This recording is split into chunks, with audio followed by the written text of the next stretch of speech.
I am happy to report that we are now officially on our way back home to Taiwan again. At least almost. It's actually already 2:45 a.m. Hopefully, Minthia will, by some miracle, finish her packing and then continue with this video and our way back home to Taiwan again right away. Esling, you do know that we're gonna be back in Taiwan in like literally like 10 hours, right? 很酷哎，你看来台湾小时适龄。 Last like 2 hours here in Bali, but we of course go to a shopping center and order some Taiwan 小吃 because the only thing you need is just one single bite of Taiwanese food, and then before you know it, you're back home in Taiwan again. And just like that, we're back in Taiwan. Let's go and have some breakfast and talk about it. Okay, so we are finally back here, home in Taiwan after 1 month. Very nice vacation in Bali. Sadly, it did not go as smooth as eating some Taiwanese food and then transporting back here. We were supposed to take a whole day in Singapore on our way back home from Bali to Taiwan. That plane got delayed, which meant that we missed our entire Singapore day. Where are we now? Singapore. We're gonna be here for 3 more hours before the plane goes back home to Taiwan. But anyway, now we're finally back here in Taiwan, and since the borders now have recently opened up, I thought we're gonna share what we are doing our first day back here in Taiwan, and also give you some tips and tricks if this is your first day ever here in Taiwan. What is the first thing you do when you come back to Taiwan? Get my favorite coffee from Kama. Not sponsored, by the way. As you all know, I prefer Louisa coffee, Mita prefers Kama coffee, but we compromised and got Kama coffee. Compromising meaning that I surrendered so we don't end up fighting before we record this video. From a more Taiwanese perspective, of course, I highly recommend trying a traditional Taiwanese breakfast. That should be your start on any day here in Taiwan, especially your first day here in Taiwan.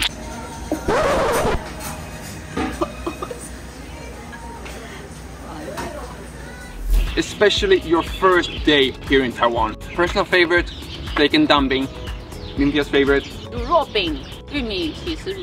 Food is pretty much the only thing that matters. Yeah. So next up on the list is of course what you should have for lunch here in Taiwan. Dumplings! There are boiled dumplings and fried dumplings, which are called 水饺 or 锅贴. I prefer 水饺.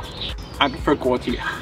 Okay, again, Team Lucas, Team Minthia, if you like the fried ones or the boiled version. Regardless, they're both very, very good. Highly recommended. 4 years ago, one of my absolute first videos on this channel was my first day survival guide here in Taiwan. A quick guide on how to survive your first day in Taipei, where I actually went in and I translated the restaurant Bafang Unji's menu, so foreigners or anyone else who does not speak or read a single word of Chinese can still order these delicious dumplings here in Taiwan.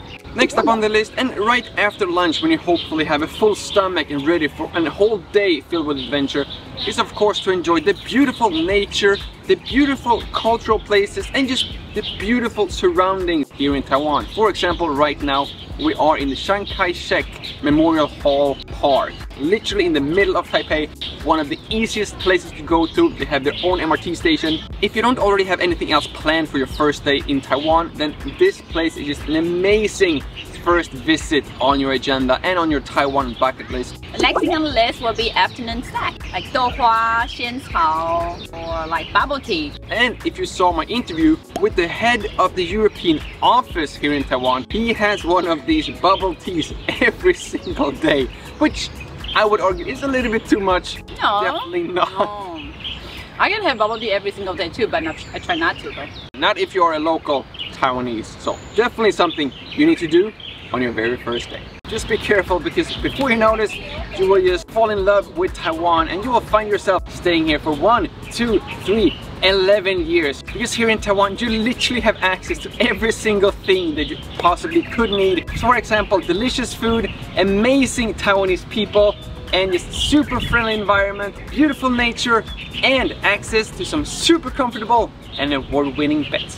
As you might remember, I am a proud owner of a super comfortable Emma mattress, but I am even prouder to say that Emma is also sponsoring this video. And if you don't remember, well, here's a quick recap of just how easy it is to actually unbox the Emma mattress. Only tool you actually need is the included cutter that you will use for the plastic. So after cutting it open and putting on the cover, all you have to do is just to wait 5 hours for the mattress to expand properly, and then you can start to have a great night's sleep. And you can still have a great night's sleep even if you're sharing the bed with someone, thanks to the motion isolation feature and zero motion transfer. And if that was not enough, the outer layer is 100% removable and washable, whereas the protector is both anti-mite and waterproof as well. And speaking about 100% sweat-free, the Emma mattress actually comes with a 100-night sleep guarantee, which means that you can actually try this mattress in your own home, in your own bed for 100 nights. And if you for some reason is not 100% satisfied, you can of course return this mattress, get all your money back,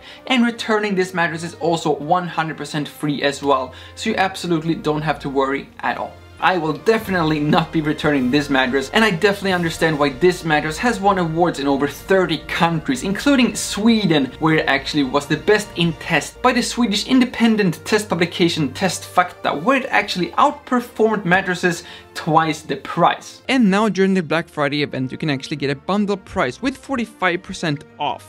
And if you use my personal coupon code or the link down in the description, you will actually get an additional 10% off as well. And then you can actually try this mattress by yourself in your own house, and then you hopefully will realize why this is the best bed I've ever had. Thanks again, Emma, for these amazing deals. Now, back to the video.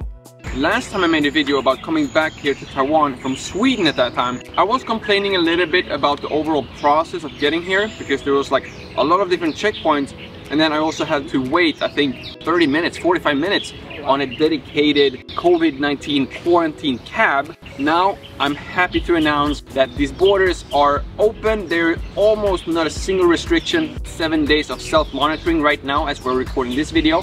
Instead of doing all the checks and doing like the COVID test on the spot, they just give you 4 tests for you to take at home during your own self-monitoring time. And then you can even take the airport MRT straight into the middle of Taipei. We didn't even stop. Did you give you the test? That's it. Awesome. So fast. And speaking about fast things, and something that will be a little bit hard for new tourists to do is, if you have the opportunity, please try to get on a Taiwanese scooter. Just the beautiful nature outside of the Taipei MRT station and just outside of the city centers is something that, first of all, is only accessible by scooter basically, but it's also so beautiful, and it's just amazing waterfalls everywhere. I also quickly just want to thank Seoul Helmet for sending out their SM5 helmet to me, which is going to be super helpful for me when we're now entering the winter months in Taiwan, when the weather is changing from sunny to rain. But even if you don't have that kind of helmet from Seoul Helmets, please do try to befriend the Taiwanese. Just make sure to find someone who actually enjoy riding scooter and not like this one. This one I have to cut. Yeah, I think this is a very like foreigners versus Taiwan kind of thing, because Taiwanese people just see it as a way of transportation.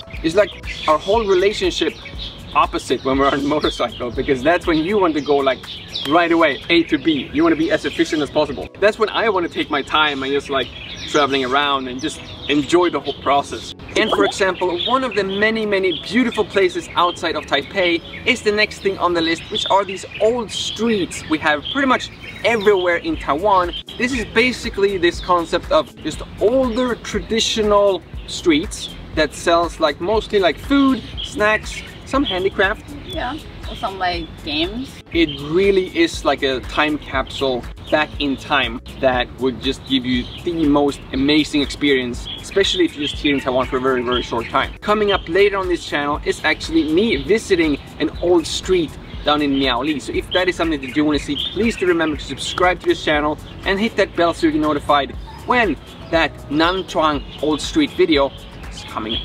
Nanchuang. You say it then. No, Nanchuang? No, you are right. Yeah, but yeah, why are you laughing then? It's just cute, no? Nanchuang. No, I'm laughing in a good way. I'm not laughing at you. I'm just laughing at... You say again? Nanchuang. No, you're right. Very good. Welcome to my relationship, people. This is... Nanchuang. It's so much pressure getting the tones right. I've been practicing the tones for my other video this whole week. Nanchuang, Isang. Next thing on the list is that I know that some people, when they hear like old street, traditional food, traditional snacks, especially if you have some experience traveling around other Asian countries, you might be a little bit worried that these like traditional snacks, like old street, night market, that kind of food may not really be that safe. We just came back from 1 month in Bali. Both of us got like super sick. I had like local food 4 times.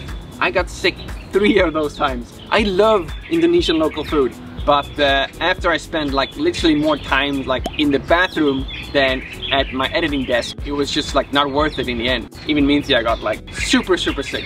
We have a photo right here. Hey! But my point is that I have lived here in Taiwan for 11 years and I have never gotten sick because I've eaten like bad food from any night market or any like old street in Taiwan. I once fell into Danshi River that almost made me hospitalized, but just stay away from falling into the rivers and you will be just fine. Do not forget to check out the Riverside, which actually goes all the way from south of Taipei all the way up to Danshui and Fisherman's Wharf, I think the name is. Oh, I've never been that far. You've never been north of Danshui? I think I always stop at Danshui. I didn't know you can go any further. You've been to like Baisawan, no? Oh, yeah. Okay, I've been to Baisawan. Okay. Anyway, like the Riverside have a really good like bicycle path. So you can just rent a U-bike and then it's very easy to return as well. So you don't have to ride all the way back. You know, it's a very easy like day tour if the weather is nice. So that was everything I had on my list. Do you have any bonus tips for new visitors? Yes, you should try hotpot and then 热炒. That's like 2 of my favorite Chinese food. That is actually like topics for their own videos, and if that is something that you want to see, please do remember to subscribe to this channel and hit that bell again. And there you have hopefully everything you need to survive your very first day here in Taiwan, or your first day back here to Taiwan if you have been here before but not explored everything this beautiful country has to offer. Thank you all so much for watching. My name is Lucas. Starts with L as in like, ends with S as in subscribe. Please do both, and see you all in the next one.